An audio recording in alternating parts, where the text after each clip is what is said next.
here today with Andrew Beck, who's co-founder and CEO of River Road Asset Management. Andrew, your business is 2 decades old now. You're based in Kentucky. Yes. Please tell me why Kentucky? Have you been to Kentucky? Unfortunately, no, I haven't. No. Yeah, so I'm finding that very common here in London, that a few people have. So yes, we're based in Louisville, Kentucky.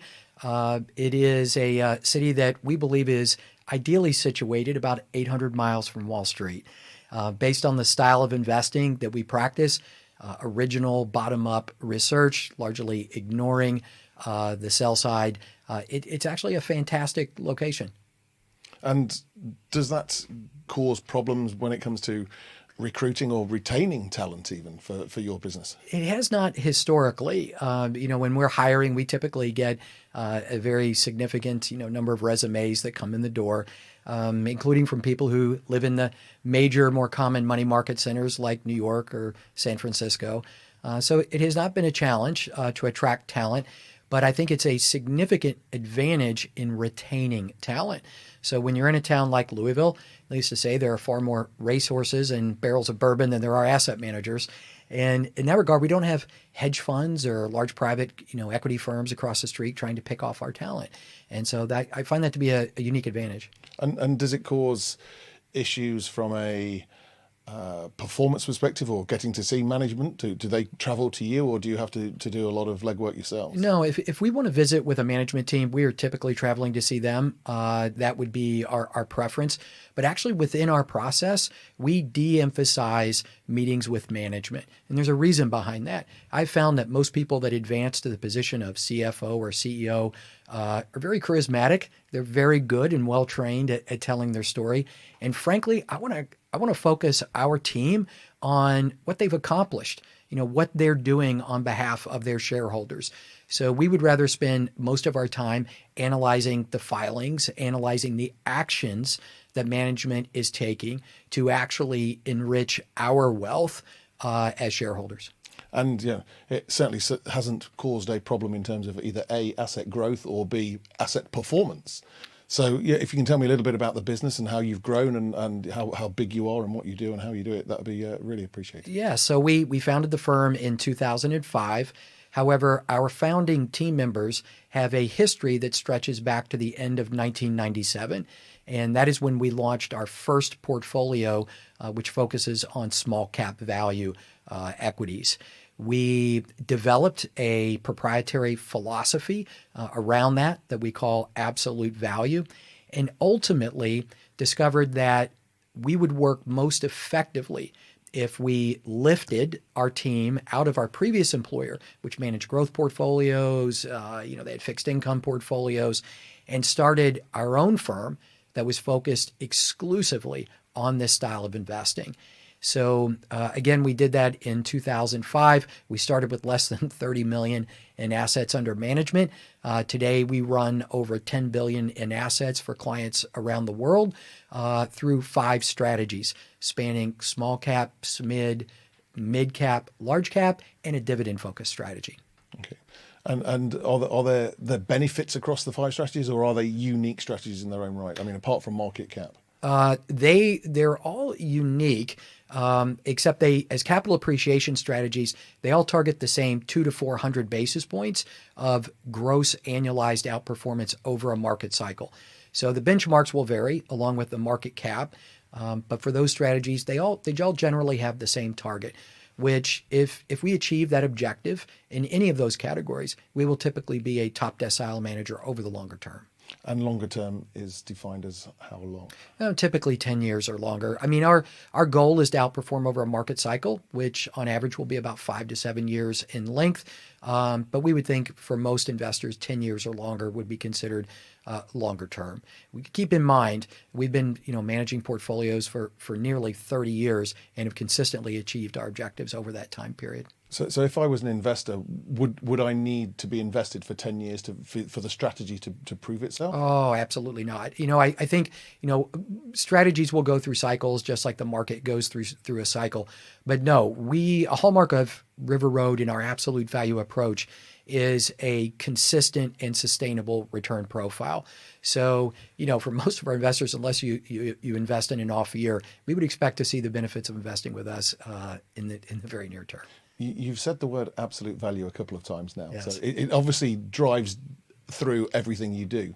Can you explain to me what it is, what it does, and if I remember correctly, you've actually trademarked it as well as a unique proposition for what you sell. That is correct. So the term absolute value has been around in our industry for decades, and it has been applied to a varying array of definitions. So even if you think back to Benjamin Graham, he would use the term absolute value as a synonym really for intrinsic value.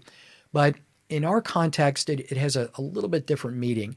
We were the first to define a style of investing that was positioned in between the more traditional deep value and relative value styles of investing. And if you think about it, deep value investing is classic value investing. It was very popular from the 20s or 30s all the way through the late 1990s. This is a style of investing where investors will focus on stocks that are very cheap relative to their intrinsic value. Think 40 or 50 cent dollars. But along with that deep discount comes a lot of risk. And it's a style of investing that worked when the market was less efficient. But as the market became increasingly efficient across all market caps from the early 2000s through today, it became a very difficult style of investing in which to outperform a passive index. On the other side of the spectrum, you have relative value investing. This is a style that actually has been quite successful over the last 15 years. These are investors who will buy companies that are cheap relative to their own trading history or relative to their peers, but are not necessarily cheap relative to a rational assessment of underlying intrinsic value. And there are two problems with relative value investing. Number one, if you are invested in a relative value portfolio, you will see a lot of overlap with your GARP allocation or your growth at a reasonable price allocation. So, as you drift away from intrinsic value, you really move into sort of that growth spectrum. So as an asset allocator, you're trying to create a diversified model. And so if you've got GARP and relative value, you probably are not achieving that objective. The other problem is associated with what we call margin of safety. And so, when you're investing with a discount to intrinsic value, you create that margin of safety, which leads to lower volatility, I think, and a more consistent return profile. With relative value investing, you simply don't have that. So if you enter a bear market like we did in 2022, performance tends to be quite poor. Your downside capture tends to be quite high. And I think that most investors who are allocating to value expect some reasonably conservative and defensive characteristics in that allocation, and certainly want to outperform when value is outperforming. And so absolute value is positioned in the middle. We are looking for companies that typically trade between about 70 and 80% of their assessed value, but have extraordinarily high quality business characteristics.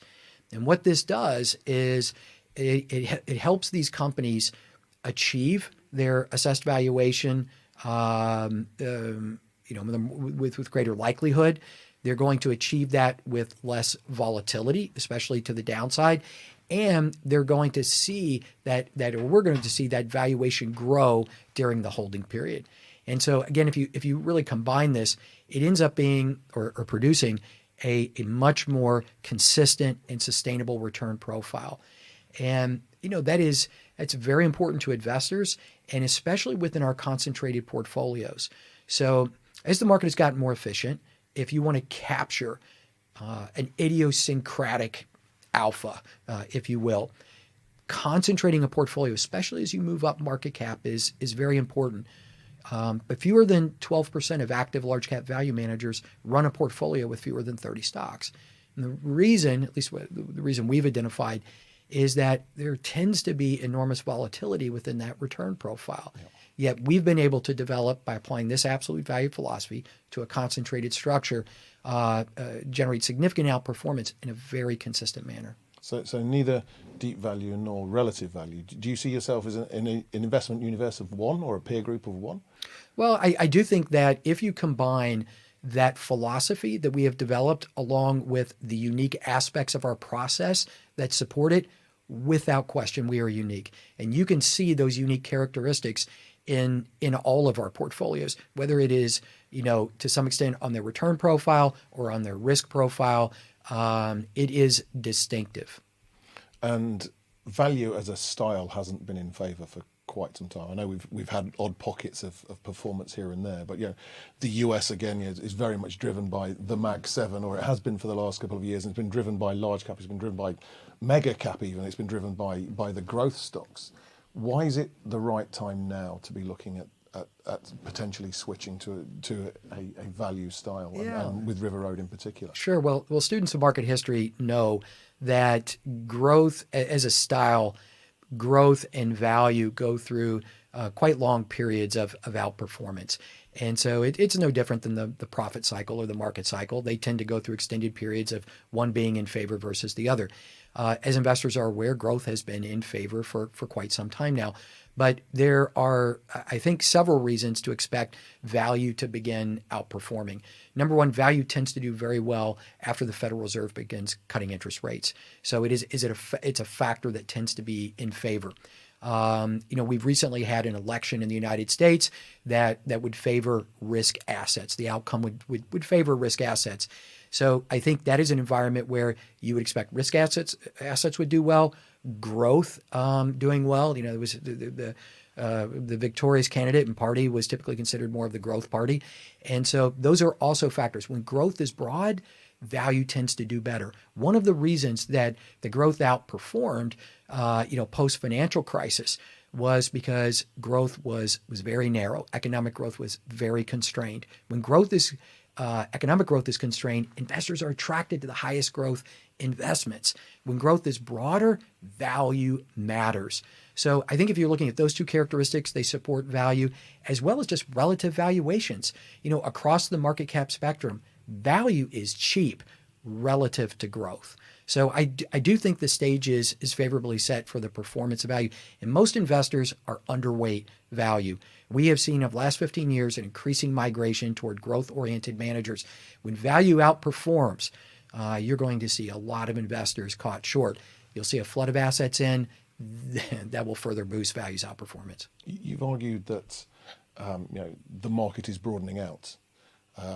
Does your business have the right resource to be able to do the due diligence, to do the research, to find the right stocks? Have you got enough staff? How do you retain staff? Not retain staff, but how do you make sure that they've got enough work to do, or do they have? Is there too much to do at the moment? Is it an opportunity? Yes. Well, although value has been out of favor, I assure you our staff has not been on vacation during that time period.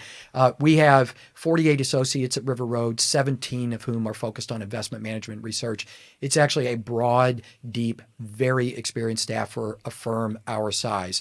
And so we have been now for, as a team for almost 30 years, consistently finding the best value stocks within our universe and outperforming those benchmarks. So as value comes back in favor, it really doesn't change our job very much. We will continue to do that. It's simply that we would expect the relative performance of our portfolios, which are excellent relative to their peers, but of the value nature of those portfolios to perform better relative to growth. It's going to bring a lot of people back into value investing. One concern that lots of investors have is the rise of ESG, and the changes that puts on research and on due diligence and how portfolios are constructed. Can you tell me something about your ESG standards? Sure. So we have, throughout our 30-year history, had a strong focus on governance. That has always been a critical part of our process. But beginning 6 or 7 years ago, we noticed that the environmental and social, aspects of a company were beginning to have a significant impact on the valuation that investors would assign to those companies. Those were becoming increasingly important factors to investors, and therefore would significantly impact the risk and opportunity profile of a company. So what we decided to do was not accept the generally practiced analysis of ESG, but to launch our own investigation into how we should approach those factors and how they should be incorporated into our investment approach.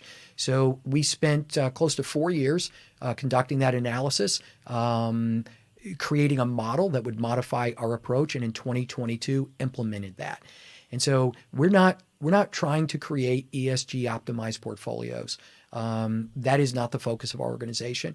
What we want to do is understand the risk and equally the opportunity that's associated with those factors and make sure they're appropriately incorporated into our investment process.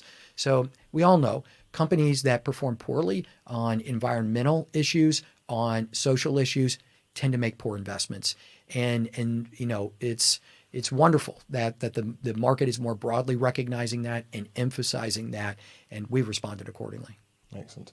And if I were to ask you for 3 key takeaways as to why River Road, what would I? Yeah, that's a great question. Be known. Yeah. What would you tell me that the elevator pitch as to why we should look at you as an investment? Well, first, I think if you're looking for any investment manager, you want to make sure that number one, they're experienced, right? This is not the type of activity where you want to find someone who's kind of new to the job, if you will. And so I think we have a very long, very consistent history in our firm, nearly 30 years of running top performing portfolios. I think number two, you want to make sure that whatever style you're seeking to invest in, the manager has practiced that with consistency. Style and risk consistency is as important to us as outperforming our benchmarks. And then third, I think that you want to invest in a company that has run the type of firm that you would want to work at. A firm where they're passionate about their job, where they treat their employees well, where turnover is very, very low, where people come to build their careers. That's River Road. That's brilliant. Thank you, Andrew. Really appreciate your time. I think that there's a new kid on the block as such, although 30 years around is not really a new kid on the block. And I really look forward to welcoming you back to the UK next time we speak. Thank you. It's terrific to be here. Thank you very much. Bye-bye.